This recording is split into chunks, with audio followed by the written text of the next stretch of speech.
Chapter 41, The Kings of Reading, Antony's POV. Antony hated that he noticed Tanya's absence from his rooms as much as he did. He felt an absurd amount of relief at the surcease and loneliness that came when he saw that Claudia had already replied to the letter he wrote that morning. She must have been waiting to hear from him. Dearest Antony, all right, I'm sorry I said anything about your Hanyu. I could feel your scowl right through the paper. You're right, I am very silly to think that you've grown fond of the man you've written me 3 pages about in 2 letters. May I ask what this deeply uninteresting individual has been busying himself with the last few days? Or am I being presumptuous to assume you know? Do you even remember who Hanyu is anymore? Hard to say. Antony had a very sarcastic sister. Where had she learned that? She hadn't gotten it from their mother, who had always been almost painfully sincere. Or the king, who had been much too important for any kind of sense of humor. Maybe that was what replaced their souls. Sarcasm. Honestly, though, I'm glad to hear that you two are getting along so well. If only everyone on your ship could say the same. I'm sorry about the fight, though I can't say I was surprised to learn that Miss Alina was involved. I hope your ribs are better now. Also, you mentioned that he who shall be nameless said that your whole crew deals with problems by hitting you. Who else did he mean? Are you stomping around picking fights now? Damn, he shouldn't have mentioned Tanyu's statement to her, however funny he'd found it. He didn't want to explain things with Marcus to his sister. She wouldn't understand. Anyhow, it was none of her business. Who wanted to hear about their siblings' sex life? I actually had a fight to break up recently as well. It wasn't among our kind, though. Some humans got into a knockdown brawl for reasons I still haven't entirely untangled. As near as I can tell, they're competing to have Alelia choose them once their time in general service is over. Apparently, it never occurred to them that if they proved they could get along, she might take them both. Well, too late now. You know how she hates conflict. She won't offer a place to either. With any luck, this will be the last human fight I have to sort out myself. What you told me about Felix has me thinking I ought to create an official position for someone to oversee human affairs on the ship. I can't believe I never thought of it before. I'm considering Sabina and Caius for the role. What do you think between the 2 of them? Antony didn't know his siblings' crews as intimately as his own. From what he remembered, both Sabina and Caius were clever, organized, fearsomely competent, and not terribly approachable. He would advise her to ask some of the humans for their nominations. Overall, though, her plan seemed like a good one, and could be worth imitating. The idea of making Felix's self-appointed role official was worth considering. Antony had come to suspect that Felix was the reason that things among the humans went so smoothly on his own ship.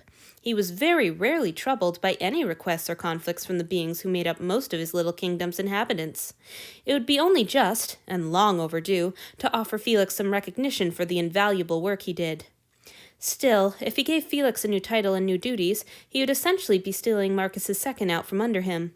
And that relationship was much older than his own with Marcus, although, now that he thought about it, it seemed to have cooled considerably over the centuries.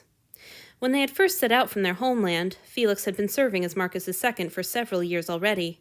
Felix hadn't been in line for any title, nor had his family been wealthy. In fact, if Antony remembered correctly, they'd been farmers, and not terribly prosperous ones. Marcus had defied expectations and raised eyebrows when he named the promising commodore second in command of the king's own guard. In return, young Felix had idolized his commander so openly that Antony would have been terribly jealous had he still been mooning over Marcus instead of, well, never mind that. He supposed it was only natural that Felix had outgrown his hero worship. They were none of them callow youths anymore. Still, Antony was hesitant to disrupt a dynamic that he didn't fully understand. That decided it then. Felix would not be promoted. His sister sent more news of her ship and its doings, asked after Titus in what seemed more like a hopeless compulsion than a real request for information, and wished him well. Antony was just picking up his pen to respond when the door opened, signaling Hanyu's return, and prompting a rather unseemly burst of pleasure in Antony himself. "Hello, pet," he greeted, turning in his chair to smile at the boy. "How was it?" "It was fine, my lord. Thank you for asking." Hanyu's face was downcast when he crossed the room to make his bow, which set Antony's head clanging with alarm. The boy had seemed cheerful enough all morning, teasing and snooping and pestering and cuddling up against his leg. He certainly hadn't looked unhappy or bothered with bowing. The change left Antony wondering what had gone wrong above deck and who was responsible, but he didn't dare ask the boy. The last thing he wanted was to trigger another meltdown. For all Marcus's jabs about the way he'd ignored his other offerings, Antony was coming to wonder if that hadn't been the better state of affairs. He didn't think that Edgy had been brought to sobs of terror 3 times in all 6 years, let alone in 3 days. Are you ready to go see Chihiro? Antony asked, instead, once he had the boy back on his feet. Yes, my lord. He sounded as low as he looked. Antony's guts squeezed unpleasantly. Is there a book you want to bring from here? Otherwise, you'll probably get stuck reading another of Theo's sop tales. I don't mind, Hanyu replied. Right, of course. You're a romantic, too. Hanyu looked troubled. Does that displease you, my lord? What? No, of course not. What had happened to his name? He could have sworn the boy had been using it this morning. Theo is my dearest friend. Why would it upset me that you like it, but not that she does? Because she's your dearest friend, and I'm just your... The boy hesitated, and Antony tensed to hear slave, pet, meal. Why did he dread those words? They were all true. Still, it was an enormous relief when Hanyu simply finished. Attendant. Oh, don't be stupid, boy, Antony snapped, yanking on his boots a little harder than necessary. I'd tell you if you were irritating me. Now let's go. Theodora seemed a little shy of meeting Antony's gaze, but she received Hanyu gladly, waving off his attempt to bow and plucking him into her seat. Look, Chihiro, she said to the old man. Hanyu's back to read for you again. Antony suspected that she was trying for a happy chirp, which neither her slow way of speaking nor her low, deadpan voice were much suited for. The result was more frantic than cheerful. Oh, the old man wheezed. Antony was quite sure that he had no idea who Hanyu was. When Theodora knelt beside Chihiro's bed and cradled his hand in hers, he looked down at her with obvious irritation and snatched it back. He must not remember her right now either. Theodora flinched almost impenetrably, but settled back on her knees. Antony wanted to sit beside her. She was obviously nervous after their fight about Marcus, and he wanted to bump her hip and sling his arm around her waist and show her that there were no hard feelings. But to sit with her, he would have to put his back against the bed. He would be right next to Chihiro, and every fiber of him revolted against that idea. The faint whistling that came with every one of the old man's breaths, the overpowering smell of an aging body, the papery skin, he couldn't get any closer. He sat down by Hanyu's feet. The boy picked up the book and opened to Theodora's marker. Where were you, my lord? They were kissing, Theodora replied. Hanyu squinted at the pages, his brow wrinkling.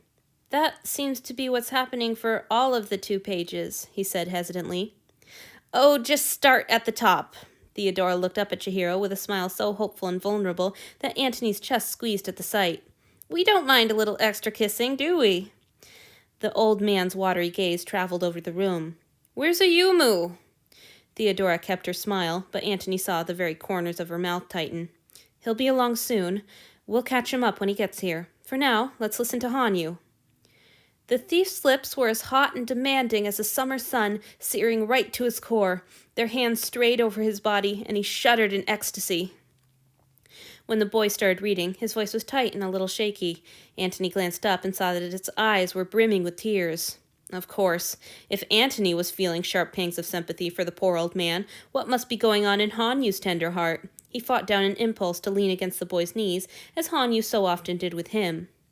Hanyu kept reading, his voice steadying as he went. To his own disgust, Antony was a little disappointed to find that this was an entirely new book. He hated to admit it, but he'd been interested to find out what happened to the stupid prince and rogue.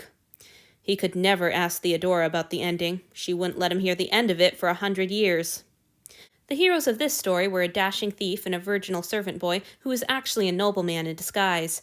After a chapter or 2, the nobleman was less virginal, the thief was being evasive about their background, and Antony had a flash of suspicion. Hey, he cried, is the thief actually the lord his father means for him to marry? Are they both disguised? 3 pairs of disgusted eyes settled on him. Antony, Theodora bellowed, while Hanyu whined, Stop! And a thin, wheezy, What's the matter with you, boy? Rose from the bed. Apparently, Chihiro had regained some clarity of mind just in time to scold him. What? Antony protested. They are, aren't they? There's no reasoning with him, Theodora told the other 2 sadly. He reads the ends of books first. Chihiro groaned, and Hanyu looked down at Antony with all the accusation he should have shown when Antony snapped at him yesterday. Do you also pull flower buds open to see what color the petals will be? The boy demanded. Oh, don't be so dramatic, he grumbled. I don't always read the ending first, but if it seems like things will end in ways I won't like, why not check the end? But what about the surprise? Hanyu asked. I don't care if it surprises me, as long as I know it's going somewhere good. But we get new books so rarely, Theo argued. Isn't the novelty worth putting up with some you don't like? Antony shrugged. Not really. I'd rather reread a book I know is good than waste my time on one that isn't. Like I said, Theodora shook her head sadly. No reasoning with him. Antony harumphed and crossed his arms over his chest, aware that he was pouting. I didn't realize I was in the court of the kings of reading, arbiters of the correct way to read all books. Tell you what, your majesties, I'll read my way and you read yours.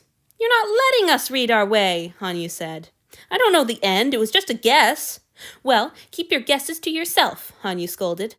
Anyhow, what do you care? You're the one who always fusses about reading romances. Why do you care what happens? I don't. Then be quiet and let us enjoy the story. After a moment, Hanyu remembered to tack on a belated, My lord. Theodora was finally looking at Antony, albeit with a wondering little smile on her face, and that was a relief. But it was swallowed up in the great rush of his relief that Hanyu was acting like himself again. Antony turned his head to hide the smile he couldn't quite repress. All right then, tyrant, I'll behave. Now keep reading, will you?